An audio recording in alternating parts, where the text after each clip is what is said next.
ఒక 16 years నుంచి practice చేస్తున్నాను. చాలా మంది క్లయింట్స్ కొంచెం డెంటల్ చైర్లో కూర్చోగానే యాంగ్జైటీ ఫీల్ అవుతూ ఉంటారు. సో అఫ్ కోర్స్ ఇప్పుడు మా ప్రాక్టీస్లో తగ్గింది. We took some measures. So మన ఎన్విరాన్మెంట్ కొంచెం కామ్ డౌన్ చేసాము, soft music, good fragrance, welcoming atmosphere ఇవన్నీ చేసాము. దానివల్ల కొంత యాంగ్జైటీ తగ్గుతుంది. రెండోది ఏంటంటే ఎస్పెషల్లీ కిడ్స్, వాళ్ళ పేరెంట్స్ కిడ్స్ని తీసుకొచ్చేటప్పుడు కిడ్స్ని ట్రైన్ చేయాలి.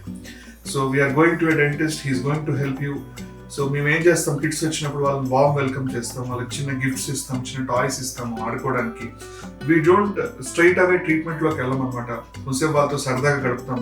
సో వాళ్ళకి కొంచెం యాంగ్జైటీ తగ్గుతుంది. టీనేజర్స్లో కొన్ని ఇంజెక్షన్స్ చూసినప్పుడు కానీ కొన్ని సౌండ్స్, డెంటల్ ప్రొసీజర్ కొన్ని సౌండ్స్ వస్తాయి. వీటి వల్ల కొంచెం యాంగ్జైటీ ఉండే అవకాశం ఉంది. సో పెయిన్లెస్ అనస్థీషియా ప్రియాంక డెంటల్లో లాంచ్ చేసాము. అలాగే most of the machinery are soundless now. So దానివల్ల కూడా యాంగ్జైటీ తగ్గిపోయింది ఇప్పుడు. సో బెస్ట్ ఏంటంటే come with a positive mindset, trust your dentist. Definitely మీ ప్రొసీజర్ చాలా స్మూత్గా హ్యాపీగా అయిపోతుంది.